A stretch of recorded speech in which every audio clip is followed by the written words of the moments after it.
All right, welcome back to the channel. It is with great sadness that I announce that the hopes of Errol Spence Jr. versus Terence Crawford happening have just diminished gigantically in my mind. And that is because of something that was said by Keith one-time Thurman. Let's talk about that in this video.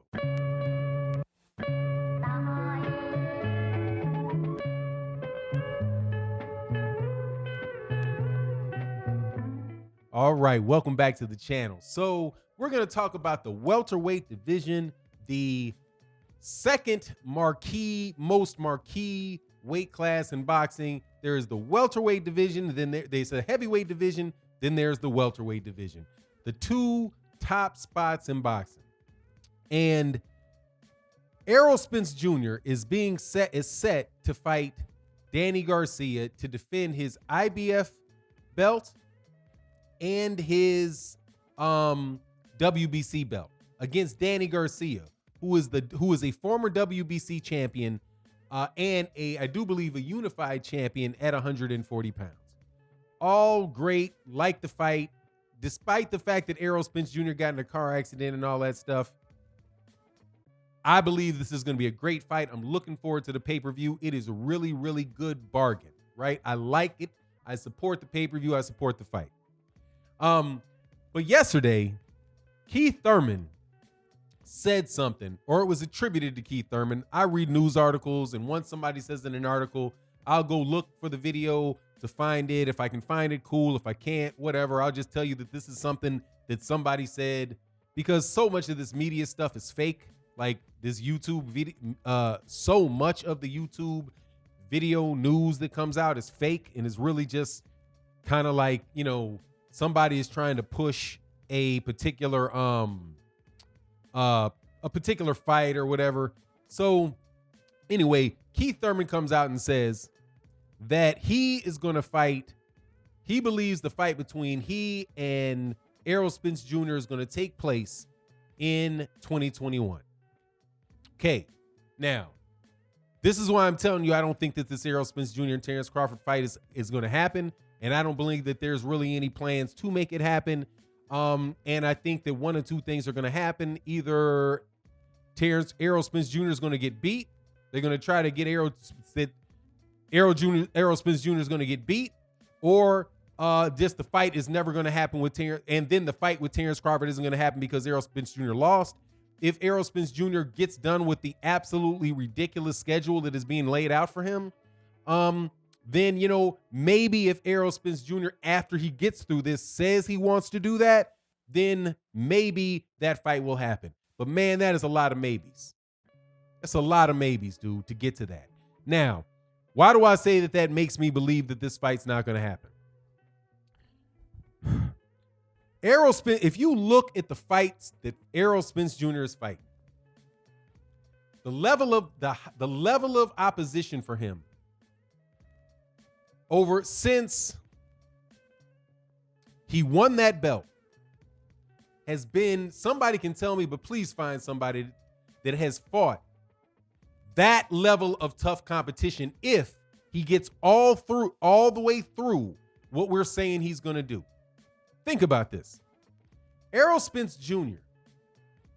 signed with the PBC, and he was ducked openly and repeatedly by Danny Garcia, Sean Porter, Keith Thurman. Ducked loudly and repeatedly. The only way that Errol Spence Jr. could get a fight, can get his hands on that belt, is he had to leave the WBC rankings, go to the IBF, and fight Kell Brook over in the UK on an away fight with a crowd of Kell Brook supporters, where there is a high likelihood that if he had not knocked out Kell Brook, he would have lost that fight. And where would Errol Spence Jr. be right now if he had lost the Kell Brook fight? He would be Jamal James. he might be your Danny Zugas. Because if he lost to Kell Brook, then he certainly wasn't going to get the Sean Porter fight, Danny Garcia fight, Keith Thurman fight, any other fight. Might not have been able to get a Lamont Peterson fight if he had not gone all the way over there to pull that off, right? So he skipped around, successfully skipped around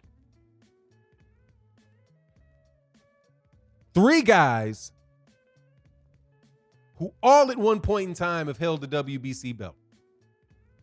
Keith Thurman, Danny Garcia, Sean Porter, who, if you listen to the news, is Errol Spence Jr. supposed to be fighting after he comes off this car wreck. Danny Garcia, then Sean Porter, then Keith Thurman. Danny Garcia said is the mandatory. I've heard it said that Sean Porter is next for the trilogy for that rematch. And if he beats him then that's the end of 2021. And that's when Keith Thurman says he believes the fight's going to happen.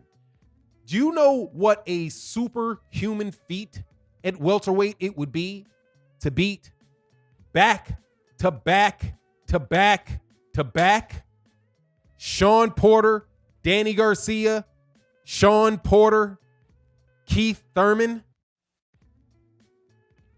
I have not seen anybody in boxing go through a lineup like that.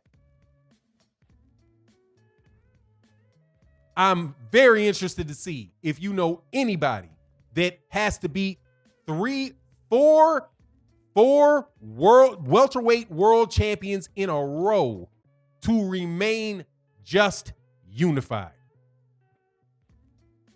That is going to be extremely tough.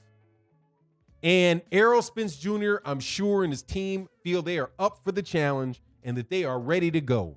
However, from an outside person looking in, that is literally the hardest road possible for Errol Spence Jr. at the PBC. You don't get any harder than that. Now, why did that come up in my mind? Came up in my mind in a video that was done by BFTB in a debate that he was having last night when he was talking to some clown that came over there thinking they didn't know who that guy was. BFTB is one of the most detail-oriented boxing researchers that there is on the planet. Okay, he might go off and yell and cuss and all that stuff, but trust me, underneath that is an absolutely amazingly detail-oriented and excellent researcher. So I listened to him and he explained to me why Errol Spence Jr. should be pound for pound number 1. So I just kind of went off his thought and I was like, that's interesting, because I try to stay away from naming Errol Spence Jr. number 1 because I'm such a big fan.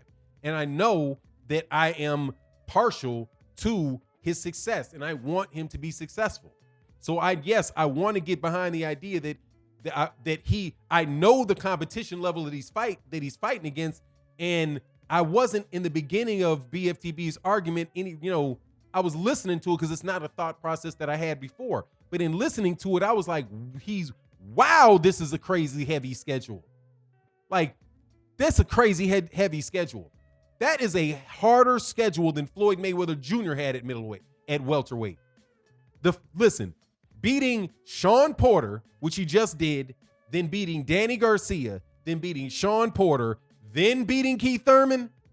When has Floyd Mayweather Jr. fought that many tough guys back to back to back to back? When has Terence Crawford fought people like that back to back to back to back to back? You know what that sounds like to me? Somebody's trying to get beat. That's what that sounds like to me. Somebody is trying to get beat. So that is not the likelihood of Errol Spence Jr. getting all the way through that without needing to exercise a rematch clause is going to be, he will have to be the man. Now, interestingly enough, if he gets through it though, he can be the man for sure. But it would have been because he would have experienced something similar to what Floyd Mayweather Jr. did when he was fighting guys down at 130 and 135 pounds, where it was guy after guy after guy after guy that people thought had a chance to beat him, right? And then he wound up running into some very tough fights, right? Like, man, the Drunken Master and Julio Luis Castillo. So anyway, you get my point. That's a very, very tough matchup. So then when he gets done with all that, you have to wonder whether or not he's going to, what he will have left in the tank to fight Terence Crawford. You go through all those things. Those are wars. Those are wars. Sean Porter is a war. That dude will take something out of you. Sean Porter twice will definitely take something out of you. Danny Garcia has the ability to take something out of you. Keith Thurman has the ability to take something out of you. So it's just like, dude, you're talking all the way into 2022 if what these PBC guys are saying, the schedule is, if what they're saying is right. So it's just like, no, dude, the fight can be made now, just on the serious. The fight between Terence Crawford and Errol Spence Jr.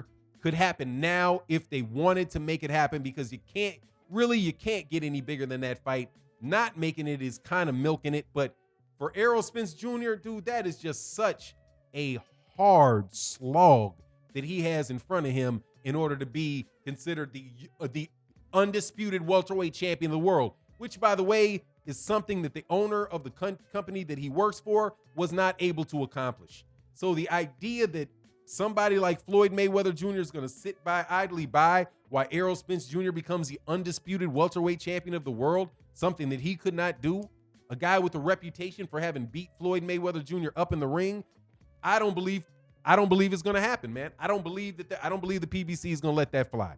That's my take on the matter. You let me know yours, and with that, I'm out.